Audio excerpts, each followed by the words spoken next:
first topic is going to be how to help your child share what is happening in this school.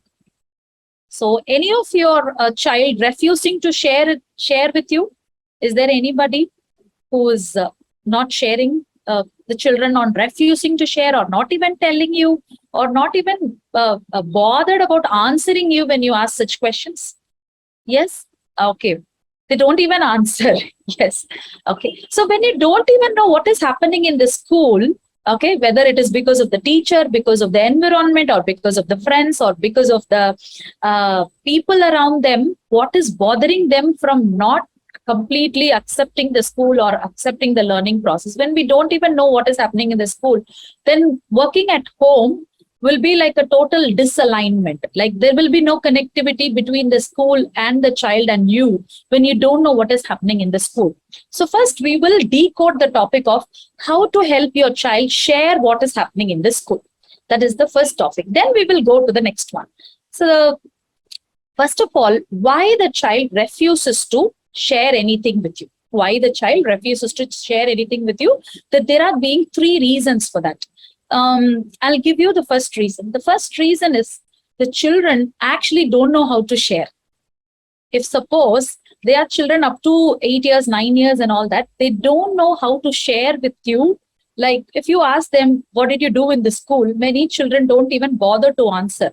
That's what we feel. But in the mind, the thoughts will be running actually, what was happening in the school, and the child will be thinking for a while and the thoughts will flow, and it takes for a certain amount of time. And once the thoughts flow, they have to put that in words, and the putting that in words really doesn't come very easily for the child. So for that reason, the children which takes a lot of time and putting down in words and telling you, they don't know how to do it. This is the first primary reason. Many parents from 2.5 years, 7 years, 8 years, they ask what has happened in the school. Children don't know how to answer because the thoughts which flows to them and put them in words and explain to you in sequential manner doesn't come to their mind so easily. Like as we adults, we are grown up, so we know how to explain a certain thing. We know how to explain a story. We know how to explain things which happened yesterday or happened last year, which the child has not been used to it. So what happens is they don't know how to share with you. And the second thing is the way we ask, how is, hey, tell me what is happening in the school. So many times I'm asking you, you're not answering me, huh?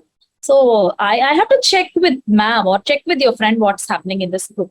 So what happens is 1 or 2 times when the child doesn't answer, we change our tone and ask the questions in such a way that we don't believe the child. Do we do that? Do we do that? We don't believe the child. You're not even telling me what is happening. I should actually find out. In a way, we are conveying to the child with our tone and action that I don't believe in you. The child starts feeling, how can she not believe me? Then why should I share? Already I don't know how to share. Then why should I even think about how to share? So the child, more of getting into the expression quotient, it goes into the reverse quotient of not opening up at all. So the way we ask really does matter a lot. And then the first reason is they don't know how to share. Second reason is that they don't want to share. That is the thing, they don't want to share. And third reason is both combined together, I can say. Both combined together is we don't have a practice of asking the child or sharing our things with the child. Okay. See, we don't have an action regularly where we are leaving the children with our grandparents, with a guest, or with someone and going out. We don't have the habit of coming back and telling the child like what you did. Okay. And what happens is the child doesn't know that when they go to school, they have to come back and share something, or when they are with someone or with a daycare or with the grandparents. And when you come back and ask them, they don't tell you because we don't have an habit of expressing to them what happened when you were missing with them. We don't have a habit. Hey, you were not there. I went to this shop. I went to that shop. All that we don't have a habit. So when we don't have an habit, they don't think that this is very important process. And also they don't know that they have seen other people sharing. So they don't know also how to share. 3 major reasons. One is They don't know how to share because their thoughts and the words and expression doesn't work. Second, the way we ask question, we make them not to express. Third is we don't have a habit of sharing with them what has happened in their absence. These are the three major reasons. Now coming to the solution. So coming to the solution, you will all be able to get your child say what is happening in the school A to Z clearly in a couple of days. I'm guaranteeing you in a couple of days this has happened. And because I have helped many of the children in my school, in my the parents and with my own child, it has helped a lot to solve the problem. Solve the problem with the teacher, solve the problem with the friends, solve the problem with so many other aspects when the child opened up and said truly what was happening in the school. Okay. So it was very easier for me to intervene with the parents, intervene with the child and help them. See, this is the reason, this is the reason.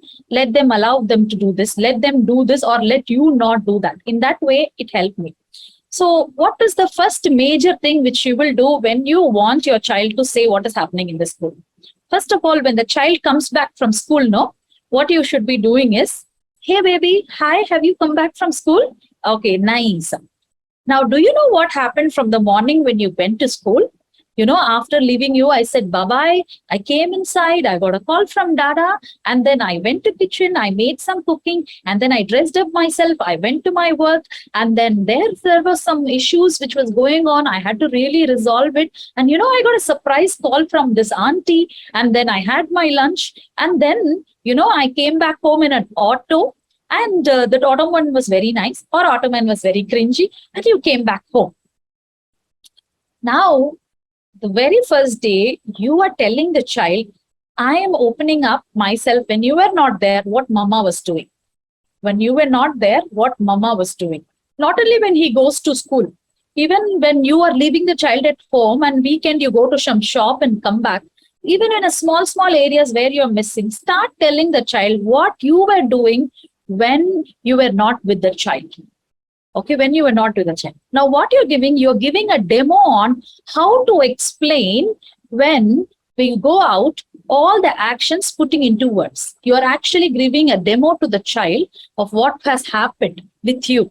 Now the child understands, oh, to explain what has happened in the school, I have to start from the time when I left the school and then slowly go over the time. And when I come back and I have to start from here, and this is the end point. Now you are giving a clear-cut idea on how to express, and you are already showing it. But first day, don't expect the child to answer immediately after when you're expressing, tell me now what happened. It will not work.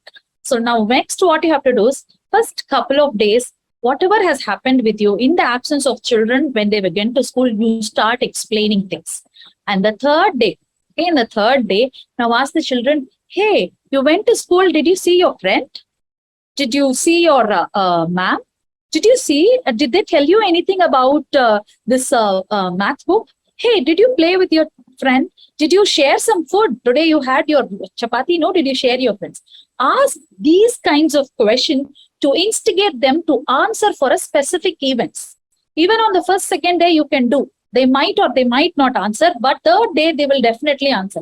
Mama, today nobody took my food. So from the school which my child is going to a new school now, I started asking him, hey, you go to old school where you share your foods, right? Now are you sharing with any friends? Because I wanted to know whether he got a friend. So now he said, no, Mama, I'm not sharing it because we have to finish our food. Her auntie, that is the auntie who is a caretaker, make sure the children eat their food and then they think about sharing. So most of the children end up giving to the others and then they don't eat up. So for this reason, the aunties make sure that the children eat first for their tummy and then think about sharing. So this was a very good point where I got to know that the school is taking care of the child when the child is eating or not leaving them aloof or alone. So then the small points will come up. Hey, did your maths teacher, shout in the class? And the child, no, the maths teacher did not shout. Okay, so slowly, the child will start answering. Now, third day when you're expressing the whole sequence, then the third day, the child comes back and then tells you, Mama, you know, You told me what is happening in the school. I will tell you now what is happening in school. First, this happened, then this happened, this happened, this happened. You won't believe every day this happens with my child, where when I go and pick him up and come back, and on the way we speak about, see, I did following things. Would you like to say what happened? So now it has been years that we practiced it. It has become a part and parcel of daily actions. So from the old school, I came to know one of the teacher was mistreating the children, and I had to really take that as an address and speak to the management about it, because the child told me, and it was really helpful, and I found out whether it is true from the other children, and then we took an action that in the absence of the main teacher, the assistant teacher had been doing this. So in that way, the child was going to express you totally. So will you try this during this weekend? And from Monday, I truly believe the child will start answering your questions. Maybe this weekend you may not be missing your child, but start from Monday, Tuesday, and Wednesday. It will be easier for you to help your child share things. Okay, and I came to know he had a fight with one of his friends, and I came to know that he had a Independence Day speech, which his teacher has told that you are fearing a lot. Would you like to talk? So he came in the evening. He told me, like, ma'am, my teacher says that you are fearing a lot. Would you be able to speak? I told her, yes, you can speak. Tell mama is going to help me. Okay, mama is going to help me. So in that way, if the children is going to tell you what is happening in the school, then it becomes easier for you to help them. So three things. First, you start sharing, then ask questions about the specific events, which is hypothetically you're asking such questions. The child will say yes or no, and what happened explanation comes, and regularly practice this habit. Three actionable points. If you do it, it becomes a habit in your life that the child will tell you what's happening in the school, and you can decode which teacher is helping, which teacher is not helping, which child is actually more helpful, or which child is friendly, which child is not friendly. Everything you will come to know about your child. Okay. So after knowing this, then you can help your child much, much better. But it will take only 2-3 days. Start doing it. I'm damn sure, 100% sure this will help your child. Even when the children were coming to our school and parents tell us that children don't express, we made them sit in one session on a weekend, and we do regular workshop for parents where we taught them how to help the child to express to them. The child may be talking to all of the others, but they don't talk to the parents, because we are not actually touching the right area for the child to express. We are touching always the wrong area, or we are not even touching. We are asking them to not express their quotient itself.